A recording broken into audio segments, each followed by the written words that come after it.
Madam ನಮಸ್ಕಾರ. ನನ್ನ ಹೆಸರು ರಾಘವೇಂದ್ರ ಅಂತಂದು. ಒಂದು ಕೋಆಪರೇಟಿವ್ ಬ್ಯಾಂಕಲ್ಲಿ ಲೋನ್ ಆಫೀಸರ್ ಆಗಿದ್ದೀನಿ, ಲೋನ್ ಕೊಡ್ತಾ ಇರ್ತೀನಿ. ಸೊ ಅದಕ್ಕೋಸ್ಕರ ನಾನು ಫೇಸ್ಬುಕ್ಕಲ್ಲಿ ನನ್ನ ನಂಬರ್ ಕೊಟ್ಟಿದ್ದು. ಮೇಡಮ್ ನಮ್ದು ಹೆಂಗೆ ಅಂತ ಹೇಳಿದ್ರೆ, cooperative bank, cooperative society, undertaking government.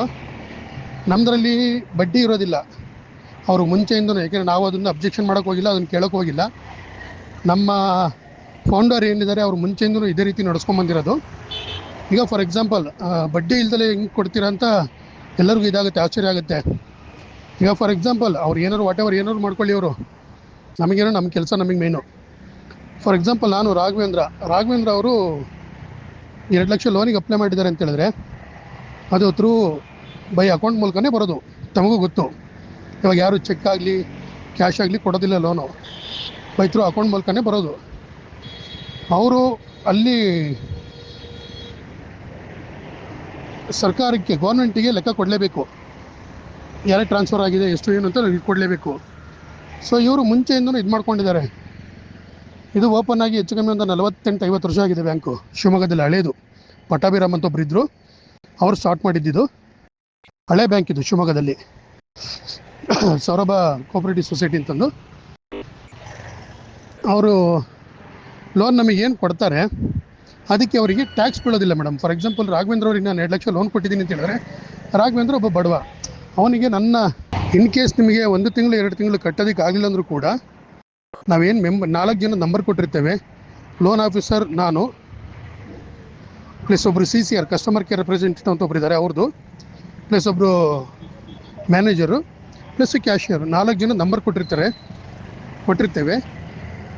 ಆ ನಂಬರ್ಗೆ ನೀವು ಕಾಲ್ ಮಾಡಿಬಿಟ್ಟು, ಈ ತಿಂಗಳು ಕಟ್ಟೋಕ್ಕಾಗ್ತಿಲ್ಲ ನನಗೆ, ನನ್ನ ಹೆಸರು ಇದು, ನನ್ನ ಮೆಂಬರ್ಶಿಪ್ ಕಾರ್ಡ್ ನಂಬರ್ ಇದು ಅಂತ ಇನ್ಫಾರ್ಮ್ ಮಾಡಬೇಕಾಗುತ್ತೆ.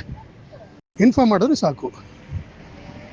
ಏಕೆಂತ ಹೇಳಿದ್ರೆ, ಸಾರಿ ನನಗೆ ಸ್ವಲ್ಪ ಥ್ರೋಟ್ ಇನ್ಫೆಕ್ಷನ್ ಆಗಿದೆ. ಮೊನ್ನೆ ಹುಬ್ಳಿ ಹೋಗಿದ್ದೆ, ಅದೊಂದು ಸ್ಪಾಟ್ ವೆರಿಫಿಕೇಷನ್ ಅಂತಂದು, ಅಲ್ಲಿ ನೀರು ಚೇಂಜ್ ಆಯಿತು. ಸೊ ಹಂಗಾಗಿ ಥ್ರೋಟ್ ಇನ್ಫೆಕ್ಷನ್ ಆಗಿದೆ, ಗಂಟಲು ಸ್ವಲ್ಪ ಕೆಟ್ಟೋಗಿದೆ, ವಾಯ್ಸ್ ಚೇಂಜ್ ಆಗಿದೆ. ಆಗ ನಿಮ್ಮದು ಮೆಂಬರ್ಶಿಪ್ ನಂಬರಲ್ಲಿ ಅವ್ರು ನೋಟಿಸ್ ಮಾಡ್ಕೊಂಡಿರ್ತಾರೆ, ಈ ತಿಂಗಳು ಕಟ್ಟೋದಕ್ಕೆ ಆಗ್ತಿಲ್ಲ ಅಂತಂದು. ಈ ತಿಂಗಳು ಕಟ್ಟೋದಕ್ಕಾಗ್ತಿಲ್ಲ ಅಂತ ನೋಟಿಸ್ ಮಾಡ್ಕೊಂಡಿರ್ತಾರೆ. ಮತ್ತು ಪಾಪ ಅವರು ಮತ್ತೆ ಫೋನ್ ಮಾಡಿ ಮೆಸೇಜ್ ಮಾಡಿ, ಮೇಡಮ್ ಈ ತಿಂಗಳು ಕಟ್ಟಿಲ್ಲ ಅಂತ ಹೇಳೋ ಅವಶ್ಯಕತೆ ಇರೋದಿಲ್ಲ. ನೋಡಿ ಮೇಡಮ್, ನಾನು ಫೋರ್ಸ್ ಮಾಡ್ತಿಲ್ಲ, ಇಂಟ್ರೆಸ್ಟ್ ಇದ್ದರೆ ಬೇಕಾದ್ರೆ ಅಪ್ಲೈ ಮಾಡಿ, ಬೇಕಾದ್ರೆ ಇದು ಮಾಡಿಸ್ಕೊಡ್ತೇನೆ, ಸ್ಯಾಂಕ್ಷನ್ ಮಾಡಿಸ್ಕೊಡ್ತೇನೆ. ಈಗ ನಾನು ನಾಳೆ ಗುರುವಾರ ನಾನು ಸ್ವಲ್ಪ ಇದಕ್ಕೆ ಹೋಗೋದಿದೆ, ರಾಯರ ಮಠಕ್ಕೆ ಹೋಗೋದಿದೆ, ರಾಘವೇಂದ್ರ ಸ್ವಾಮಿ ಮಠಕ್ಕೆ ಹೋಗೋದಿದೆ.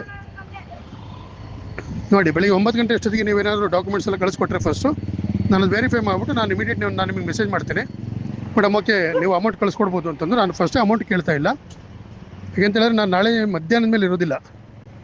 ನಾನು ನಾಳೆ ಮಧ್ಯಾಹ್ನದ ಮೇಲೆ ಹುಬ್ಳಿಗೆ ಹೋಗ್ತಾಯಿದ್ದೀನಿ. ಹುಬ್ಳಿಯಿಂದ ಯಾರೋ ಇದು ಮಾಡಿದ್ರು, ಲೋನಿಗೆ ಅಪ್ಲೈ ಮಾಡಿದ್ರು. ಸೊ ಸ್ಪಾಟ್ ವೆರಿಫಿಕೇಷನ್ಗೆ ಹೋಗ್ತಾಯಿದ್ದೀನಿ, ಸ್ಪಾಟ್ ವೆರಿಫಿಕೇಷನ್ಗೆ. ಸೊ ಹಂಗಾಗಿ ನೋಡಿ, ನಾಳೆ ಬೆಳಿಗ್ಗೆ 9 ಗಂಟೆ ಅಷ್ಟು ಬೇಕಾದ್ರೆ ಡಾಕ್ಯುಮೆಂಟ್ಸ್ ಕಳಿಸ್ಕೊಡಿ. ನಾನು ಡಾಕ್ಯುಮೆಂಟ್ಸ್ ನೋಡಿಬಿಟ್ಟು, ಮೇಡಮ್ ಓಕೆ ನೀವು ಅಮೌಂಟ್ ಕೊಡ್ಬೋದು, ಮೆಂಬರ್ಶಿಪ್ ಅಮೌಂಟ್ ಕಳಿಸ್ಕೊಡ್ಬೋದು ಅಂತ ಹೇಳಿದ್ರೆ ಬೇಕಾದ್ರೆ ನಾನು ಕಳಿಸ್ಕೊಡಿ. ಅಕೌಂಟ್ ಡೀಟೇಲ್ಸ್ ಬೇಕಾದ್ರೆ ಕೊಡ್ತೇನೆ, ಇಲ್ಲ Google pay number, PhonePe number ಎಲ್ಲ ಇದೆ ನಂದು, ಕಳಿಸ್ಕೊಡಿ. ನಿಮಗೆ ನಾಳೆ ಮಧ್ಯಾಹ್ನ 12 ಗಂಟೆ ಇರುತ್ತೆ, ಬೇಕಾದ್ರೆ ನಾನು ಸ್ಯಾಂಕ್ಷನ್ ಮಾಡಿಸ್ಕೊಟ್ಟು ಹೋಗ್ತೇನೆ. ಈಗ 1 ಗಂಟೆ ನನಗೆ ಶತಾಬ್ದಿ ಟ್ರೈನ್ ಇರೋದು, 1 ಗಂಟೆಗೆ.